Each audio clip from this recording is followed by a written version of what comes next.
flicks. You guys know the fuck he is. Give it up, Norm Macdonald, everyone.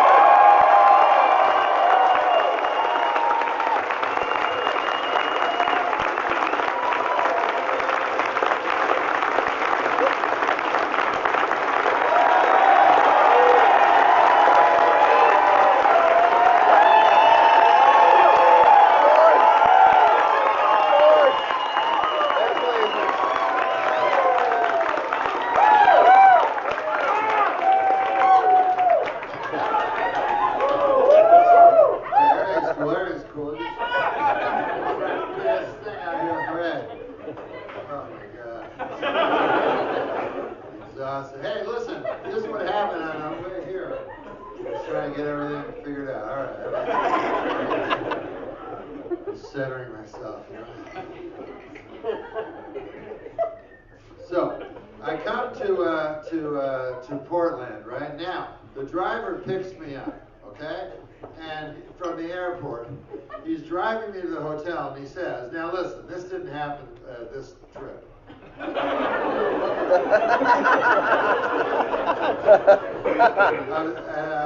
come to Portland to stand. This happened two trips ago. But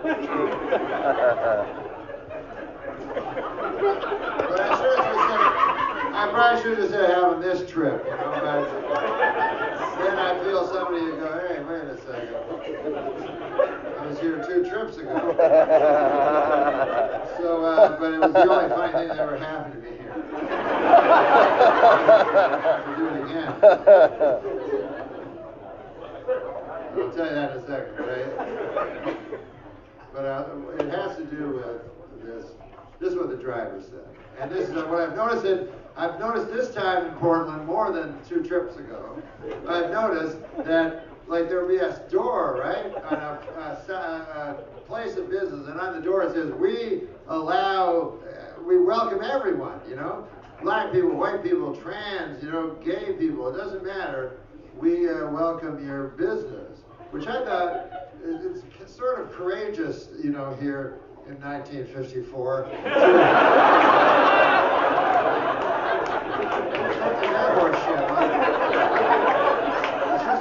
You may as well say we observe the law.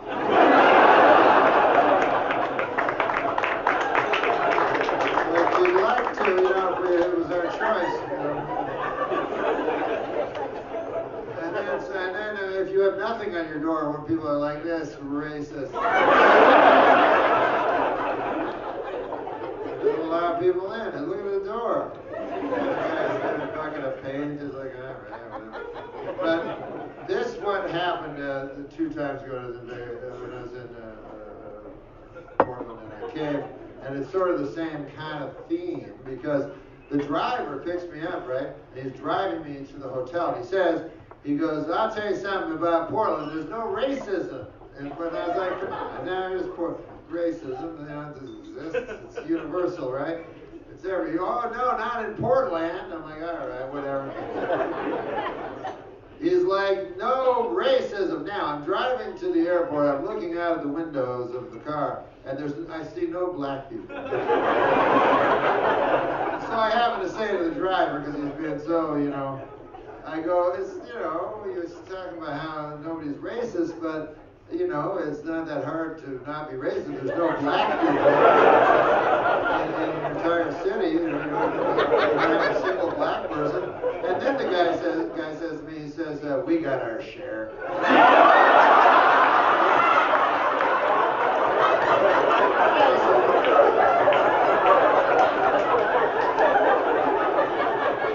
And I don't know what it is about driving a car for a living, but it makes you a racist, or you are, every cabbie I've ever had, racist. Because I used to live way far away from where I would go, you know, like it was called the suburbs, you know, and that's where my parents were. So when I was a kid, I would always party, and then I have to get home, and I have to go through all this wilderness to get to my parents' place. And so I'd have to take a cab, and every time the cab is a racist. And I'd be, it was like 20 miles of the guy's racism, you know? And then then, you know, you go, what do I do? Like, you should tell the guy, look, you're wrong. But I don't know, I just want to get home.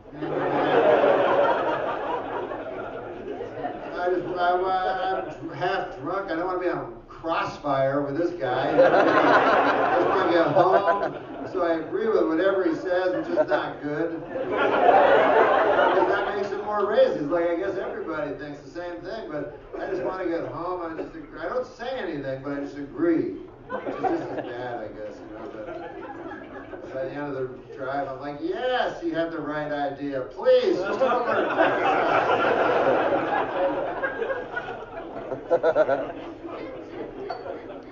What about when a guy's a racist? You don't even know what race it is? Like, one time, I was in a car, the guy goes, you know what the trouble of this country is? I'm like, oh, is it some people or something? And I was just guessing. He goes, yeah, it's some people.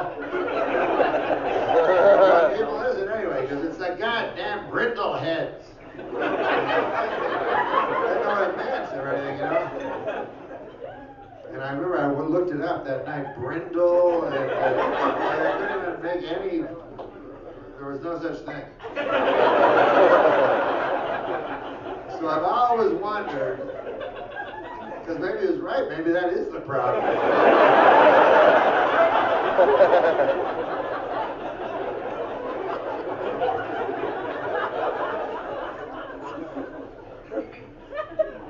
Guys, when they act like they're not racist, like so much so that it's a little suspicious, you know what I mean? Like,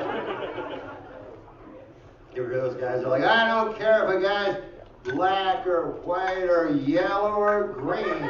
You're like, green? You don't care if a guy's green? There's such a thing. Such a thing as being too progressive, you know what I mean? To me, green is where I cry. Shoot on sight, you see something. Clearly a Martian, you know what I mean? Like, you shoot him or he dematerializes you. Your gun has a bullet, his gun dematerializes. Dematerialization would be a cool way. I think it'd be a good way to die if they could just dematerialize you instantly. You know what I mean? But it's hard to do. Because I'll try to think of death penalty, what the best death penalty would be. Because death penalties, you guys don't have the death penalty here in Oregon. You don't have it in California. I don't like the death penalty. I'm against the death penalty. Because I feel, I don't know, I feel, you know, I don't like it. I just, it doesn't really matter what I feel. But I do notice this. You ever notice, like, sometimes the death penalty, you think, it never seems to match the crime. You know what I mean? Like sometimes it doesn't. The guy kills the president. That guy should be killed. You know, he killed the President Kennedy. Or, you know, that he blew up. I think he should be killed. But most of the time with these death penalty cases, it's such a small, you know, they took lives, but for such pointless fucking, they weren't thinking, you know. Like, it's always like a guy goes like, he's driving down the street and then he stops at a filling station and he shoots two people, execution style. And then he steals, you know, $35 from the till and a jar of cashew nuts or something, you know, Japanese TV. And then he's driving there in a car and he's all happy. He's like, ah, head. I'm gonna head for the first time ever. I go pull into this bar and brag about it to everybody. So they always get caught. Otherwise, they'd never get caught over there after bragging to everybody. So then they go to, they get the death penalty. And that's tough, you know. Imagine if you're charged and they go out there, you're guilty, everybody knows you're guilty, you know. There's no, then it's time for the penalty phase, and the judge has to decide what you get. Life or death? The opposites. Polar opposites. Direct opposites. I don't like saying polar. I shouldn't stop saying that. I don't know why, but I was thinking about one day, polar opposites, right? And then you go, wait a minute, the North Pole and the South Pole, they're pretty fucking similar. They're almost exactly alike. But anyways, that's not good. But the life or death. So first the guy's hoping for life. He's like, geez, I'd like to get some life, you know? And what about those guys that go, you get 35 straight life sentences for 10,000 years? Like, that doesn't seem fair. Crux.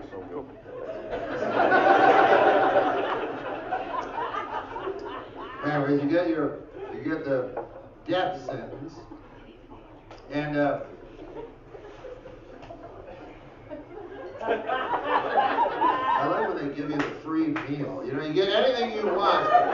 That's how you can tell they're a little plagued by the ambiguity of the death sentence, that the judge has to have this, like, try to make, listen, Edgar James Buchanan, listen, here's the deal.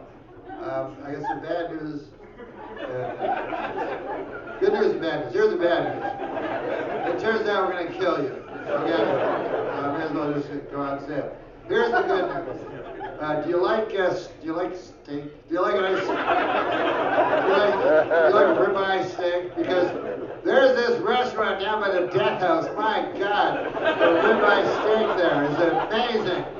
I bring my wife. Whenever my wife's mother's birthday, we take her down to it's called Death House Steak. She loves it. Every time it's her birthday, we take her down there. She loves the, she always tells me that she loves the cheesecake. She says that the cheesecake is to, it's a good cheesecake. It's a good cheesecake. It's a good cheesecake. So go away, and then the guy goes away. And then he lives in a little place. Guess where his free world closed?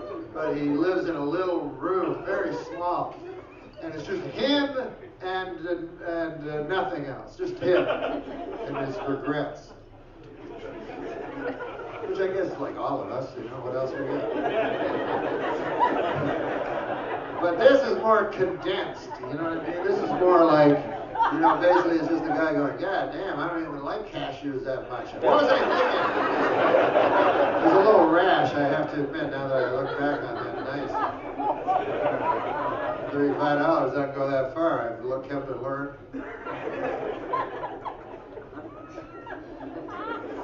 Then you have your last day, and then all your relatives come to visit you in your little, you know, room, and that's not fun. You know, you think Thanksgiving's not a lot of fun. Imagine your fucking family all in your little death hat, you know. And you're like, oh, where are you again? Oh yeah, my uncle. Yeah. What's going on with you? He's like, well, the kids are taking piano lessons. I don't give a fuck about. We only talk about me tonight. They're killing me tomorrow in a hot chair. That's what I was trying to get to. Is where they come out with a hot chair, because they should have just dematerialized the guy. So there's a lot of different ways that they use, but one, and that was the most popular for a long time and still is around, the hot chair, the hot electric hot chair. Right? Now, who the fuck thought this up? I mean, everything I go, look, man, this guy's a human garbage the way he killed all those, you know, he's got to die, you know, we have to extinguish his life. But how? Anybody got any ideas? Yes, Fred. What about hot chair? Okay, listen, Fred. Are you talking about a chair that's hot? Like after your uncle gets up and you sit in it? What kind of thing was hot? Well, no, hotter than that. I don't get you, Fred. Hotter, I'm saying. It's so hot, it plugs into the wall, and then it gets hot, the chair, and then you're sitting in it, you start getting hot, but very, very hot. So hot that your innards start boiling and everything, and like your viscera begins to liquefy, and then, you know, 20 minutes later, fucking starts bubbling out your head, your brain, you know, fucking just all like Fred. Well, we can stop now. We don't need any more. If only people were more like Fred with his ideas. Maybe we can get... So then you got to walk a mile with a sad-faced pastor. You don't want a sad-faced pastor. What do you give him, a whore or something? It's a hardened criminal. What does he want with a sad-faced pastor? Then he has to walk a mile. I don't know why that's there. You know, he's like, you know. A mile's a long way for a hardened criminal. And he's got, leg irons. He's like, how much longer? 3/4 of a mile. Walks and walks and walks. Finally get there, and then there's the hot chair. It's like, there's the hot chair. And then there's a red phone. That's his last hope, is the red phone. Because the red phone is connected to another phone that sits beside the couch of the governor while, he's asleep watching Webster. And then the guy goes and he's like, oh, it rang! And then they go, no, it didn't. And people always think that. That's a little trick your ear plays on you. Then explain, all right, we'll sit in the hot chair. And then the guy sits. Anyway, the dematerializing. That's what I was trying to get to. Because when you crash in an airplane, you dematerialize. I realized this because I took an airplane from Las Vegas to here. And if you crash on an airplane, it struck me, in a sudden. But think about it. If there's an airplane crash, they will come over with cameras and show it like a video, right? Or they'll take pictures. They don't do that with a car crash, because you'll see a guy like that. But they'll take a picture. There's an airplane. There were 300 people on the airplane. They just take a fucking picture of it, and then you look. There's no guy like, There's no guy at all. There's no people. You're just dematerialized. You're just reduced to like stuff. You don't even see a human. You see a little doll. They'll always show a doll. They survive. The people, they're stuff. It's just you're a plane load of stuff. That's what they find. God, there's a lot of stuff in this plane. Look at this. It's stuff. And they have to get that stuff, right? And they have to they call it the remains. It's a nice word, The remains. Like the remains of the day. The remains of Phil. But it's just stuff. And and of course the victims want not the victims, but the relatives of the families of the victims want the remains. They go, God damn, I'll let you get the remains. Because I can't go to sleep. It's been a week now, and I can't get any sleep. I got insomnia. All I think of is Phil and his face and how his last moments might have been. If only I could see a bunch of his remains. Then I feel I could finally get a nice sleep. Put this whole thing behind me. If only I could look at a bunch of his remains. And then, again, this is stuff, ashes to ashes, and so you go and you're not going to get, let's be honest, they're not going to say, hey, look at the, what is that golden lock of strawberry blonde that look a little like Alice. Over in that scene. Didn't somebody find a splinter of bone that looked like a little bit like Alice's knee bone? You fucking crazy. All they do is maybe they find your ID, go, look, man, this guy named Norm, 190 pounds. Okay, shovel 190 pounds of stuff. Come on, shovel that into a bag. You write Norm on the side of that one. Norm's father wants to see it.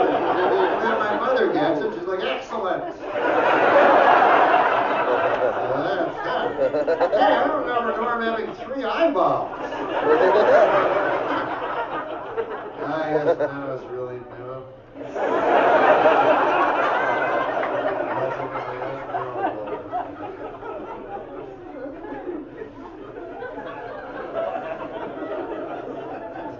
you know, they give you the, oh, I've got to be careful, and the thing comes down, and the woman, oh, you know, and the oxygen mask, right? The oxygen mask, and if you breathe, you know, you make sure you use your oxygen mask, and before first put it on you, and then your little child. You're like, that was my plan. You have to blab it to everybody.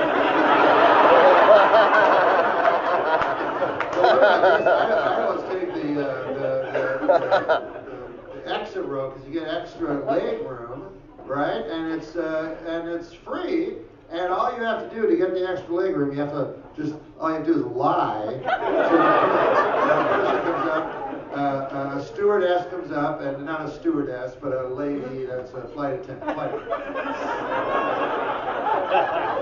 Whatever, people, the words change.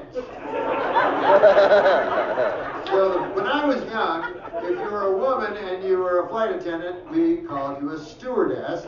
You know what I mean? That's the way it was. And if you were a man and you were a flight attendant, then we would call you a, you know, whatever. I don't know what you guys are thinking. I don't know what you guys are thinking. And I wasn't thinking that. But anyways, the woman comes and she goes, okay, we have to ask you some questions. In case a big, you know, explosion happens, a fireball and everything like that, and white and black smoke races down the fuselage, you know, to choke the life out of you. Would you mind, like, letting some other people out before you? Okay. And then they go, we have to have a verbal, you know, you can't just go, you have to go, yes! Because then it's binding, or I don't know what. Of course you wouldn't, but you have to say it, you know. You have to lie. Sometimes when you lie, you go too far. That's what I always do. I go, yes, I would do that. I'll do it, that's for sure. Here's the funny thing, I was going to ask you if I could do it. Weird, right? I think it's well worth the extra 6 inches of leg room. You know, please, extra.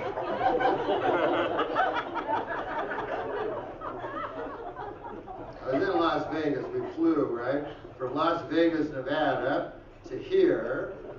And you know what, when I was in Las Vegas, I was on an not an airplane, I was on an elevator.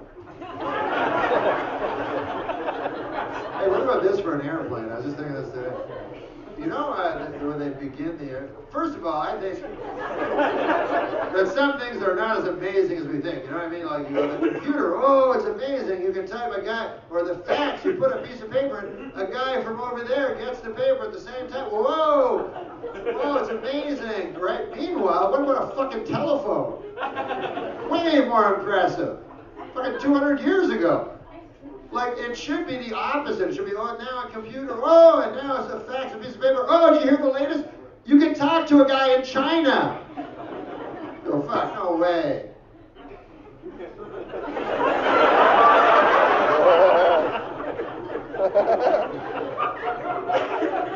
You know, that's amazing. That you can talk to a guy in China 200 years ago. A man in China. This is what I think of flying, because, you know, they have the Wright brothers, they show up in Kitty Hawk, right? And they show them taking off, and then it lasts for about 12 seconds or something, and then everybody's like, yeah, yay for you guys, you're the best, right? Meanwhile, there were all these other guys right before the Wright brothers that were trying the same thing. Most of them made the mistake of like making their... Which makes sense, because, you know, you are ripping off a bird. Even the Wright brothers were ripping off birds, you know. But all the other ones, all these other people that were contemporaneous with the Wright brothers, who were also trying to solve, you know, flight, the mystery of flight, and how to make flights, you know. What do you ever hear of them? You know, you never see them. The only time you see them is they'll show, like, when they crash, like, and they even use that music, that Benny Hill music.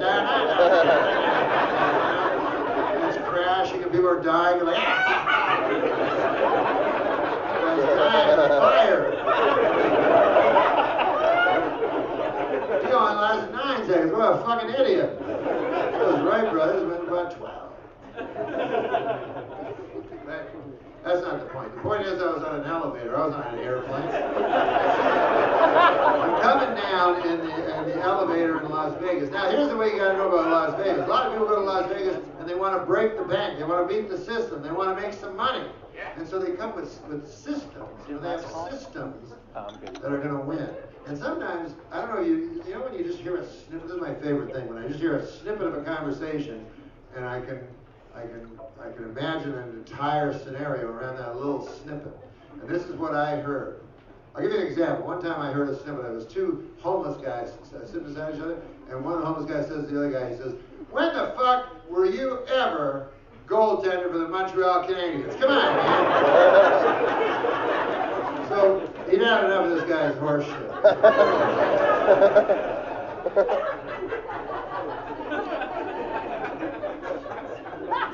What about when guys just lie? You know, everybody knows like a pathological liar. You know those people you meet? It's embarrassing, you know what I mean? And some kind of sickness they have, and then they tell you an insane lie, and then you're embarrassed. They should be embarrassed, but you're embarrassed. So anyways, I had this job, right? I was washing dishes and I had this other guy that was washing dishes beside me, right? His name was Tony. He washed the dishes, and I also washed the dishes at this restaurant. It was called the Old Spaghetti Factory, right? You know that place? It's an excellent place. If you like old spaghetti, this is the place. This is the place to go. You know, from a factory, oh my God. Factory old spaghetti. Fine, you know? But anyway, I was washing dishes, he washed the dishes beside me. So this is in Etobicoke, which is like a suburb of Toronto. So I say to him, "Hey," I go, "Bruce Springsteen was just in Toronto last weekend." He's like, "Yeah, I partied with him." I'm like, "Oh, ha." I didn't know how to react. And then they always are suspicious, you know, and so he says, "You can ask my cousin." I'm like, "Oh, okay." I tried to wash my dishes. I didn't want to phone his relatives. You know, I'm like, "Excuse me, are you Tony's cousin, the cousin of Tony?" "Yeah, that's right. I wash dishes beside him." "You wash dishes and I wash..." "I'm phoning to confirm some outlandish horse shit he told me."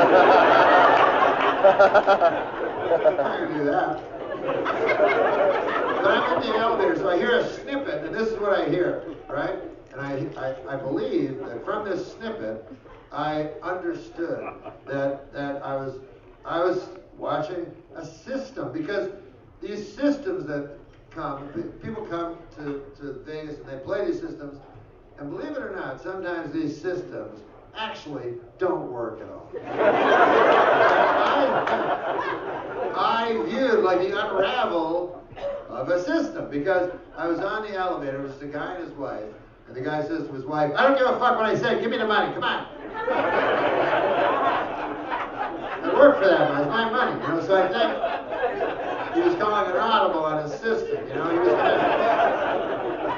to take the rest of the money, bet it on red, and then if he won, he's going to return, I believe, to the original system. I bet on red. I'm telling you, this is how irrational you are in a casino, right? I go by the roulette table. I say, "I'll bet $200 on red." So I bet $200 on red. Spin the wheel and the silver ball. The silver ball lands on black. I bet on red, and then I say really loud, I go, "Fuck, I almost picked that." And everyone understood at the table. Everybody understood. They're like, "Oh, you can't overthink it. You gotta go with your first instinct." If you understand anything about the game of roulette, you know, it's just...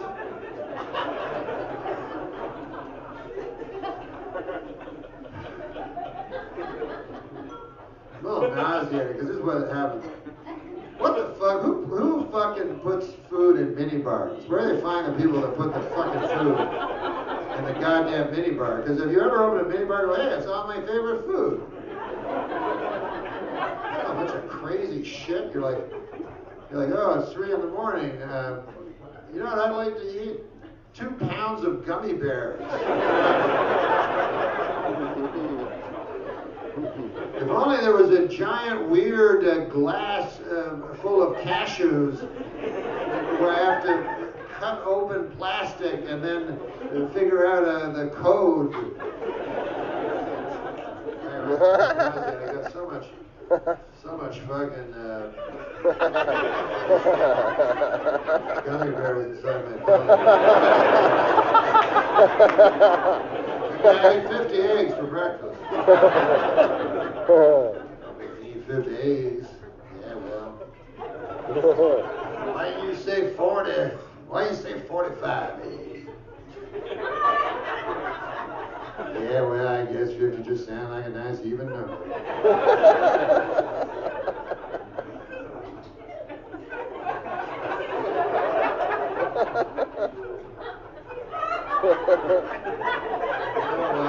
What about this election? That coming up? Who knows? Who knows anything? I tell you this though. We're in a cultural shift. Everything's changed. Everything's changing fast. You know what I mean? You got to be on your toes. A lot of rights are being wronged. That's always a good thing. Always a good thing. This is the way I see it. This is my big picture. This is the way I see it. I think there's two big problems I have. One of my problems is this.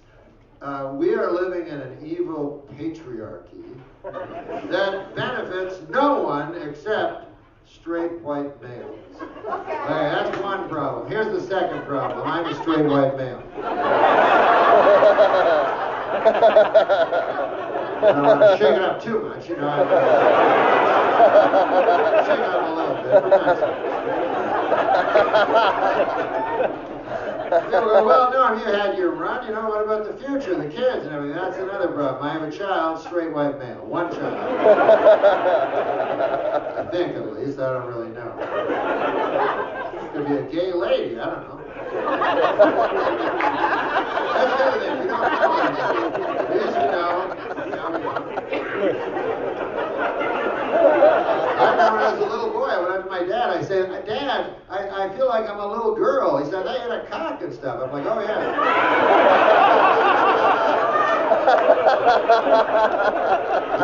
You got me.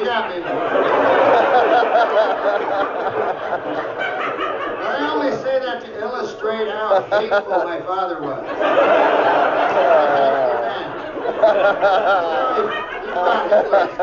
The other stuff.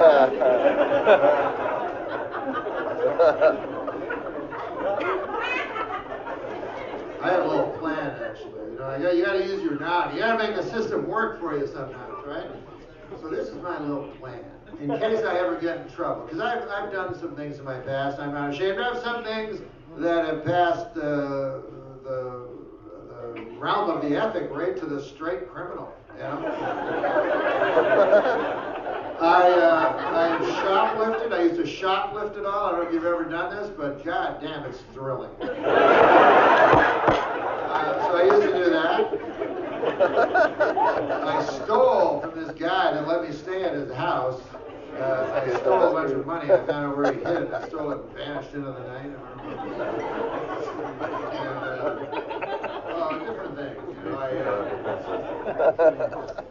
manslaughter. I did that. I slaughtered a man. Here's a funny one. Let me explain this. Murder, you get more for murder than manslaughter. You know, what's murder? You shoot a guy. You ever fucking slaughter a man? Way worse. It takes a long time, you know. Like I had one of those swords, like a Japanese one, was my brother's when I was a kid. It was a toy. It's like rusty. I can't remember what it's called. What are those swords called? Samurai. What? Katana. Fuck out of me. No, what did you say? Atana? Samurai. Not samurai. Katana. What? Katana. Oh, not katana either. Machete! Machete!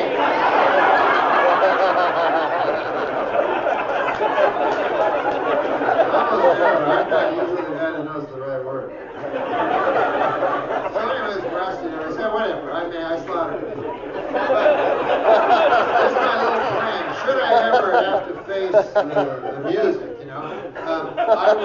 I have my speech already prepared, and I would go, listen, I'd just like to say before you send me away, I know you, in your wisdom, you have decided that I should spend my life behind bars and never see the light of day again, and I go along with that, you know. And, first of all, I want to apologize to the victims of that man I slaughtered. I understand he was quite a fella from the way everybody talked about him. I didn't know. You know, to me, he was just a guy that bumped into me. But anyway, I know what I did was wrong, and I'm ready to go to prison. So anyways, that's all I have to say. I have one other little thing to say. I'm a lady. Okay, listen. I've known it my whole life. Who was I kidding? I was lying to myself. I was lying to people. It's time for me. But anyways, take me to that lady's prison. One time I live my truth, you know? I feel I'll be very popular there. So anyway, that's my little plan.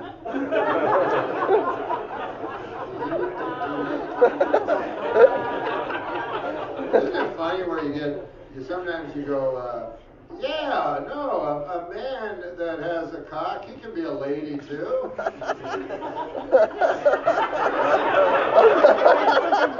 course, it makes complete sense. You never rethink it or go like, huh? Here's the reason. So many wise things are just not wise. They're just, you just say something that's the opposite. You know what I mean? And then people go, like, people go like, less is more. You're like, no. Why do you say lies like that, you know?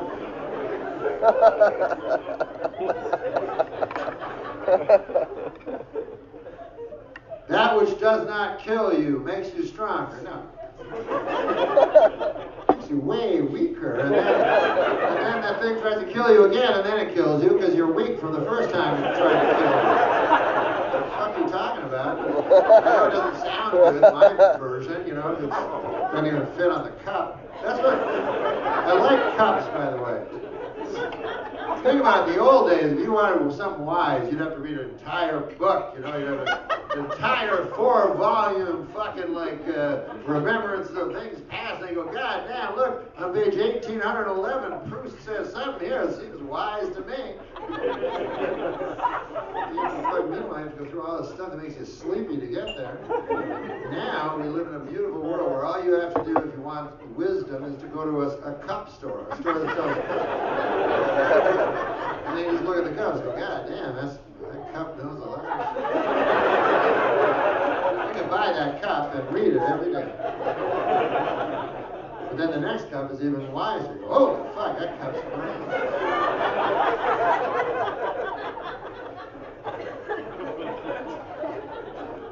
Oh my golly. But anyway, the big election coming up, and it's going to be really something, I'll tell you that. I've been watching a lot of Bob Hope on my YouTube. I watch his political stuff, you know. He goes, boy, I tell you, I wonder if this one would still work, because he doesn't work anymore, you know. But I'll tell you, I have a solution, you know, to the energy crisis in this country. And this is what it is, I feel, that if you just went to Capitol Hill and you could harness all that hot air, you know, that wouldn't really work, you know, because the thing is, like, energy is created by fossil fuels and stuff like that. Like hot air, that just means it's a colloquial thing of a guy saying a bunch of nonsense, you know? Just hot air. That guy's full of hot air. That could fuel an automobile or anything like that. And listen, I'm not here to say Bob Hope's a liar.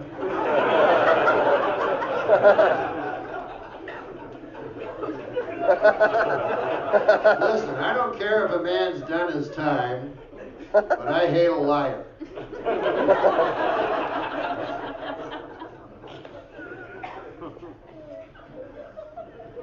You know, they're talking about prison reform, and it's about time. You know, this is one of the, you know, we're talking about the election, remember a couple minutes ago? There's a lot of things. There's crack, you know, there's the opioid epidemic, there's crack, you know, and here's what they don't tell you about crack. It's so good. You never hear that part, right?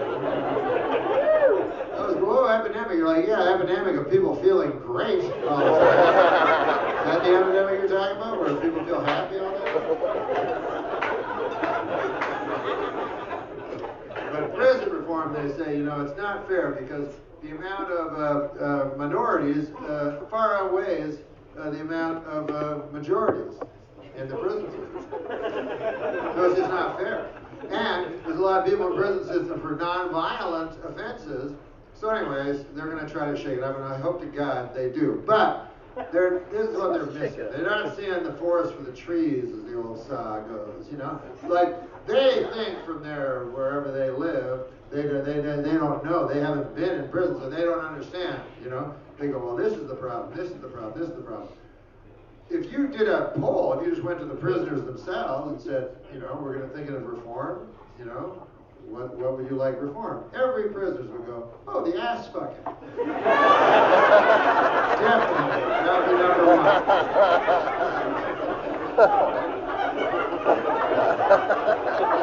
First thing they should reform. Everybody knows this. You don't even have to be a prisoner. You just have to be a human being, man. And you go, God damn, I'm going to go to jail. Now, let's say you have to go to jail in a week. What are you thinking? Right? You're not going, I'll lose my freedom. How will I make it when I have to read a book every day and work out? That's not what you're thinking. Fuck my ass.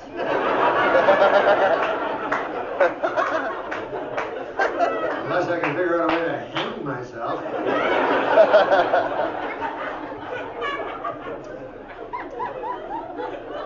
And then they say about the judge never tells the guy, you know what I mean? The judge never goes, yeah, we're taking you away, they're going to ass fuck you. You know? Please be man enough to say what the actual penance you have to pay is. Yeah. And then they go, we can't do anything about it. You know? How can we control them? You know, you go, how can you control them? They're in prison with bars. You have a fucking gun. You have guns, right? You go, well, they have drugs. If I ass fuck each other, what are we supposed to do?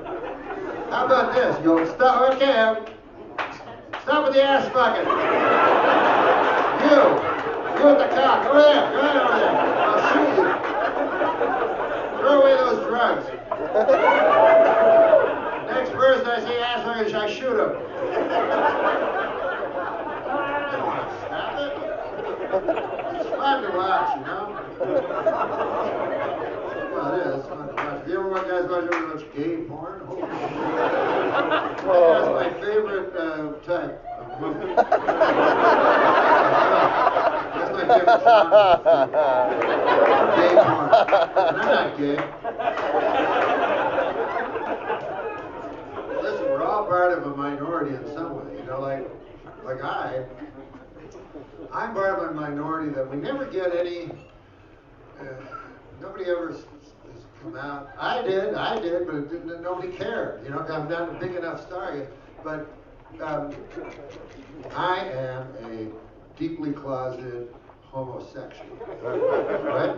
Now, people are so confused by this term, I don't know why, but like, cause usually the response I'll get is people go, oh, you're gay? I go, no. Couldn't be farther from the truth. I'm straight, I'm deeply closeted gay guy. I don't even like gay guys.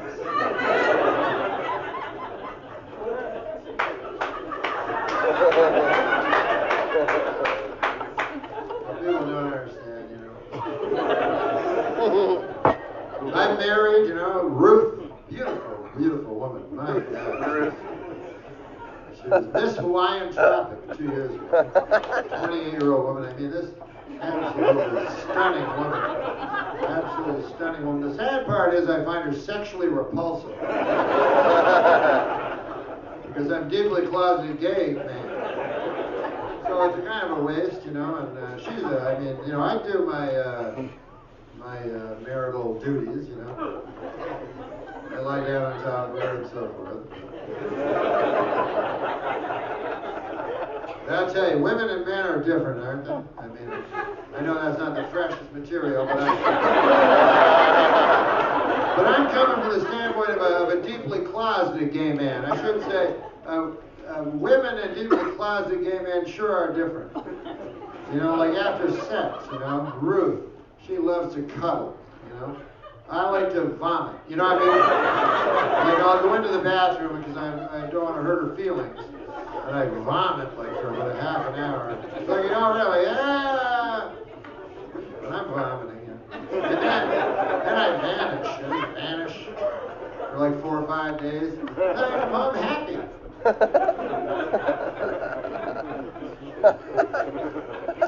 It's not an easy life, I'll tell you that. End up really resenting Ruth. But anyway, I don't want to get into that. And I'm not saying there's anything wrong with gay people. It's just, you know, this is my thing with gay people. They can do whatever they want. Just don't fucking come around me with it. You know what I'm saying? Like, for instance, like, you know what I hate is those, when I go to a gym and they have like a locker room. You know what I mean? Like, why should I go in there, I just go in there and want to just use the towel, get out, you know what I mean? I got stuff to do, you know what I mean? And what do I have to look at?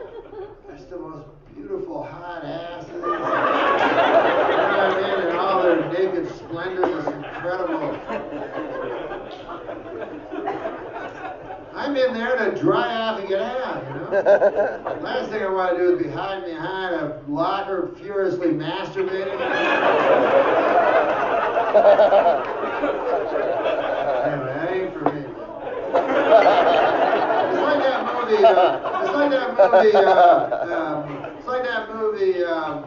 that movie, Brokeback Mountain, you know what I mean? I like westerns, that's my favorite genre, you know what I mean? And I love it, you know what I mean? I'll go there and I'll watch, and, you know, I don't want to see that kind of stuff, you know, pretending they're a western, but they're not, you know? I like westerns, real westerns, you know? Pick it up yourself, Liberty, you know what I mean? Like real westerns. Like, I like seeing the sheriff, oh man, Black Bart's coming, now you got out of jail, he's coming after you, Sheriff, what are you going to do? Who knows, maybe, you know, some of the folks put a horse behind the sheriff so he could run away. You know, there's no shame in it. Black Bart is fucking, you know, thirsty for the blood of the sheriff. Anyways, that's what I want to see. I want to see that tension, you know? I don't want to see some guy's beautiful hot cock. Straight close-up slipping into a hot asshole. By the way, that's not even in the movie. That's not even in the film. And, it's not my cup of tea, but make it. If you're gonna make it. If you're gonna make it, make it. I don't want to see a western. I want to see the good guy and the bad guy. And there's some dusty road that separates the two, and they each have their sidearms. And one of them flash, and suddenly one of them will be lying down, and one of them will be standing up. And by God, I hope the one that's vertical is wearing a white hat. I'll go, yes, Sheriff. Yes, in excitement, I'll be at the back row. Yes. Yes. Yeah, instead of like, you know, whacking off in front of the guy. Oh, the guy right in front of me. Yeah, and this guy's so mad, like, you go, God damn. Like, how insecure do you have to be in your own sexuality to question your manliness just because you got a bunch of my jizz all over your face? And I'm all mixed up. I'll say I'm all mixed up. I'm all mixed up. I forgot to start my I'm all mixed up thing from the start of the show.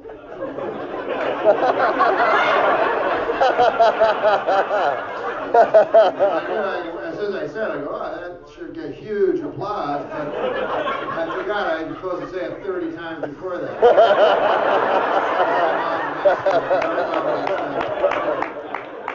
I've been working on this poster. It's like a big, it's called Photoshop. It's a small, but it makes it look big, a blender, you know, and it's pressed on liquefy. There's a fucking piece of celery. There's some tomatoes. It's all vegetables. Tomatoes, a couple of stalks of celery, right? And then I'm trying to get out. I'm all mixed up, you know.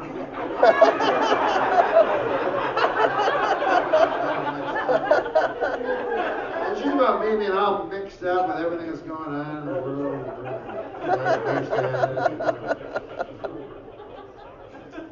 I'm a little out of step. I'm an old man, you know what I mean? Let's not kid ourselves. I've seen more sunsets than I'm going to, you know what I mean? I don't want to get everybody depressed, but you know, you know, the hills are a little steeper, you know what I mean? Snow's a little bit deeper, you know? Time. I just let my hair go white though, you know, and bald shit. I don't care. I don't try to do, put, oh, this and now facelift and all that shit, because I want to know, you know what I mean? Because I think that God, you know, it's his way of giving you a little signal, you know what I mean? He's like, all right, you know, there you go. Your hair is white. I make your hair white, so maybe it's time to get your affairs in order, you know, because I killed your hair, you know, your hair is now dead.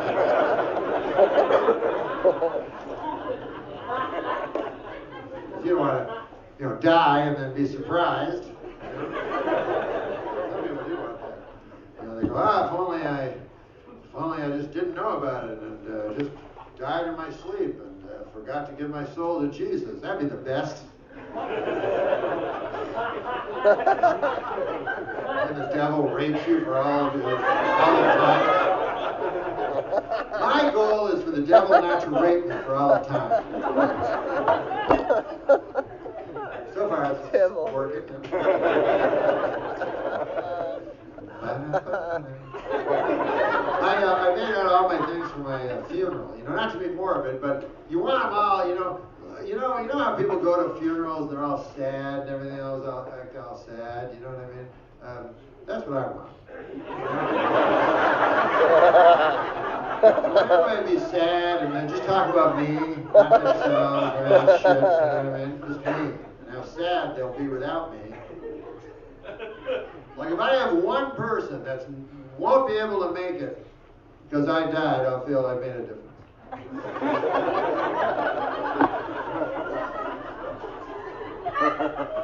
But I have little things for, you know, when I die. They want me to think of a thing to put on my gravestone, an epitaph. And they say, oh, it should be funny, you know, on account of you're a stand-up comedian.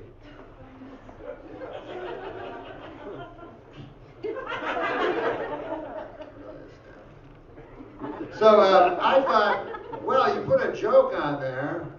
Yeah, you think that's a good idea, right? You'll share laughter after you're dead. Here's the problem. Your loved one comes, they see it, fucking look at that. Well, what about the third time? You know, you go, hey, we should go visit Norm. I'm sick of that fucking joke. I have to fake laugh at that goddamn joke one more time. So I don't want to do that. So anyways, I'm going to have, what I'm having is a big, it's a big flashing neon light, you know, and it just says 3 simple words. Be sad now.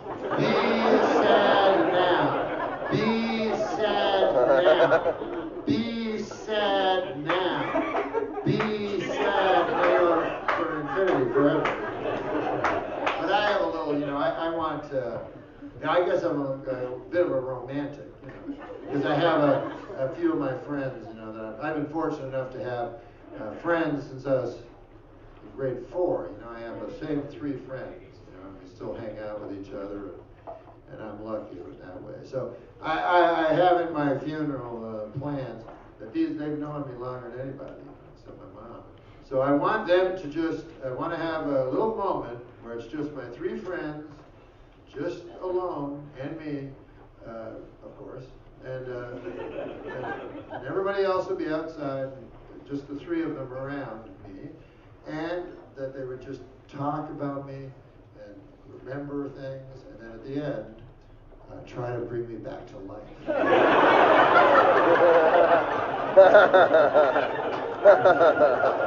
Why not, right? Like every funeral I've gone to, I should shake this motherfucker. He looks pretty alive to me, but you don't want him because it's embarrassing. But the guy can go, oh, God, thank you.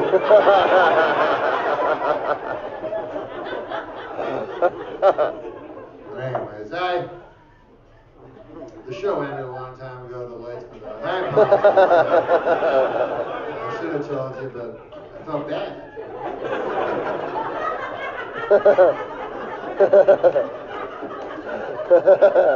Listen, I believe, you know, I'm lucky enough to be, you know, I'm not strong enough to be an atheist. You know, I don't think I'm smart enough to be an atheist. But I'll tell you this, I don't think atheists should try to talk other people out of believing. You know what I mean? Because I don't know.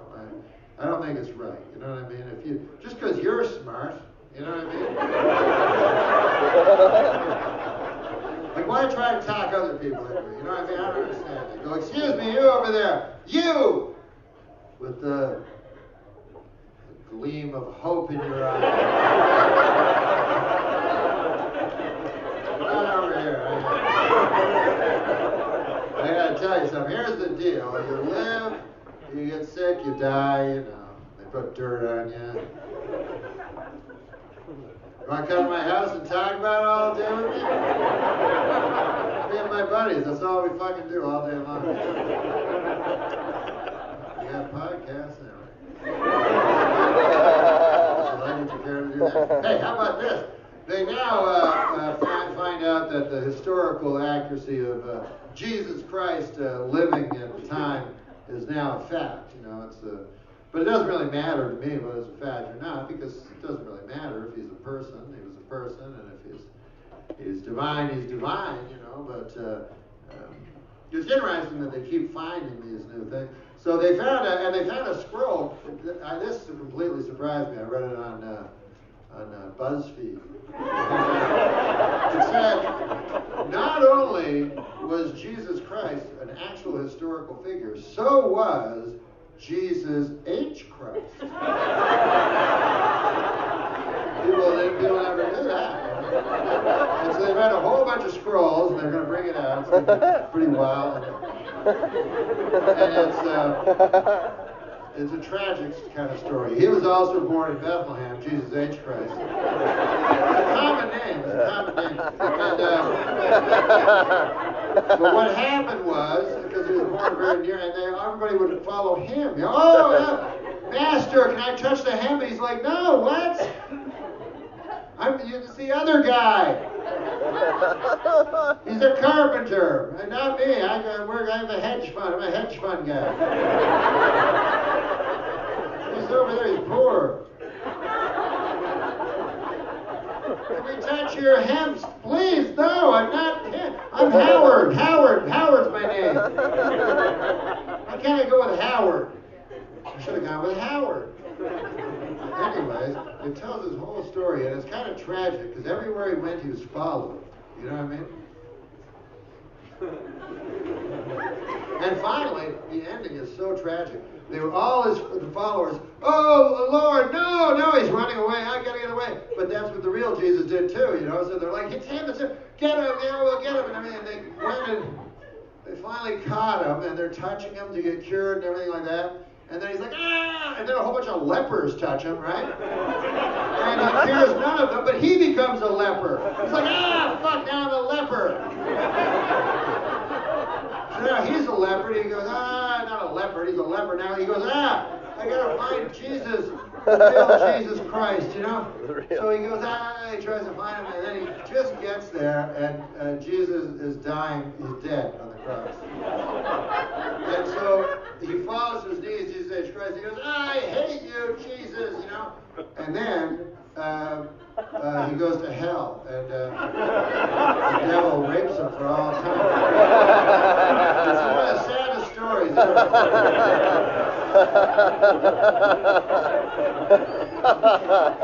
I saw a guy though in Calgary, Alberta, right? He was, you know those guys? I saw a guy here. I saw a guy from Calgary. Yeah. Well, yeah, they're amazing. So there, I go. I don't know why I'm pointing that way, but I saw a guy down the street today that was also a fire and brimstone preacher. But it's a particularly American thing. This guy was from Canada, where I saw in Calgary, and he didn't have the strength to be didn't have the oratorical skills to be a great fire and brimstone preacher. He's more of a just that Canadian thing hurt the delivery. Like he would go like the wages of sin are death, eh? It was a question, you know.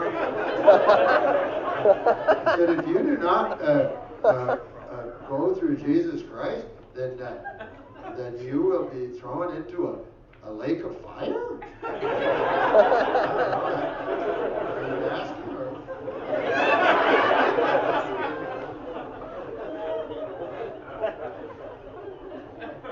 But some people think that Jesus was just an ordinary guy, just a regular guy, you know, and I don't know whether there's no point in that, you know. What do you want to preach that about? And there's nothing in the Gospels that, you know. Imagine that was your sermon, you know. Jesus was just an ordinary guy. Thessalonians 4, verse 1. And Jesus. That's right.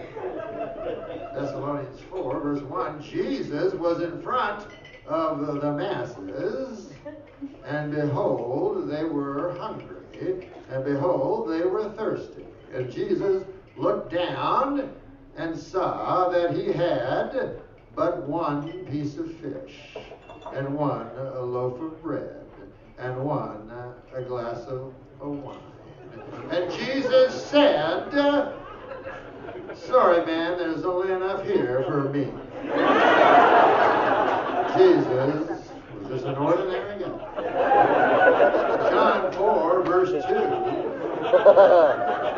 Jesus went on to the moneylenders, and the Sadducees and the Pharisees came upon Jesus, and Jesus looked upon all of the men and women, and they danced in their harlotry. And Jesus called over Paul, and Jesus said, Paul, where is Peter?